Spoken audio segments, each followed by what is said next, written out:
Welcome to a brief look at the life and highlights of Dr. Norman C. Francis. Be sure to join us on the third floor of Xavier's library to experience the exhibit in person. Dr. Norman C. Francis was born March 20th, 1931 in Lafayette, Louisiana to Joseph A. and Mabel F. Francis. He was instilled with the importance of education and religion, making Xavier University of Louisiana a perfect fit. Dr. Francis was offered a work scholarship upon completing St. Paul High School in 1948. As a young activist, he served as president of his class all 4 years of college and was the student body president his senior year. He graduated in 1952. Integrating Loyola University was discussed by Black and white community leaders after Mass on Sundays. The plan included selecting a Xavier student each year to apply to Loyola's law school until one was accepted. Dr. Francis was selected his graduating year and became the first Black graduate in 1955. Dr. Francis married his wife Blanche days after graduating from Loyola. He practiced law locally until serving in the U.S. Army from 1956 to 1957. He also worked with the U.S. Attorney General to help desegregate federal agencies. Returning to his alma mater, he became the Dean of Men in 1957. During his time as Dean of Men, Dr. Francis is known for helping aid the Freedom Riders by housing them in St. Michael's dormitory on Xavier's campus. After hearing of the bus bombings and bomb threats made days after the Freedom Riders left D.C., Dr. Francis went to Sister Mary Josephine to advocate for housing the riders on the third floor of the dorms. They stayed 2 nights.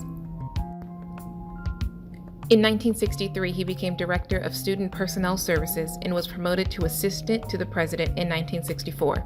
He became Executive Vice President in 1967.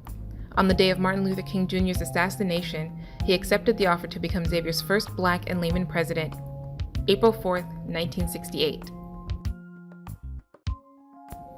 During his presidency, Mr. Stevie Wonder received an honorary Doctor of Humane Letters degree from Xavier University of Louisiana. The degree was written in Braille. Also of note, Barack Obama was the commencement speaker on August 11, 2006, and returned on August 29, 2010. Here's what he had to say. We see that here at Xavier. Less than a month after the storm struck, amidst debris and flood-damaged buildings, President Francis promised that this university would reopen in a matter of months. Some said he was crazy, some said it couldn't happen. They didn't count on what happens when one force of nature meets another. And by January, 4 months later, class was in session. Less than a year after the storm, I had the privilege of delivering a commencement address to the largest graduating class in Xavier's history.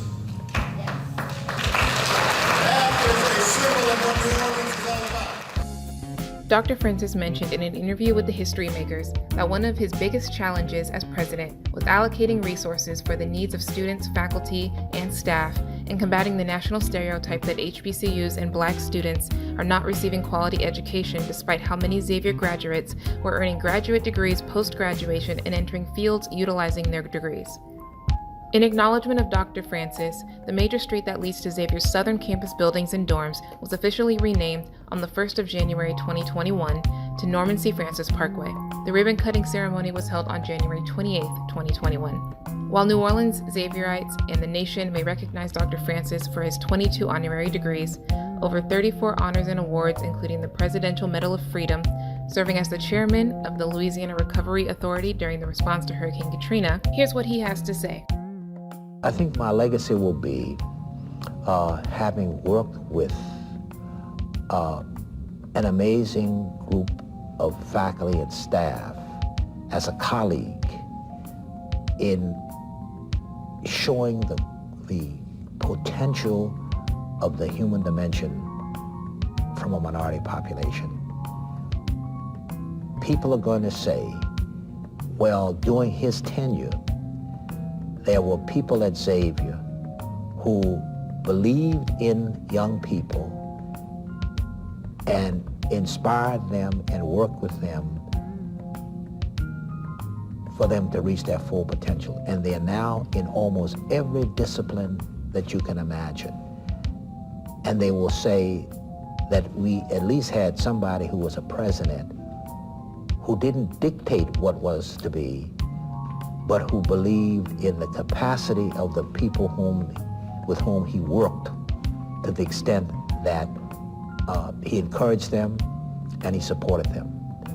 And that if one thing is remembered, and it would be by those I have had the pleasure to work with in the last 34 years, and now going on 35, that I recruited and surrounded myself in the university with people smarter than I was, and I got out of their way in the sense that I did not interfere with their ability to do the work that they were capable of doing.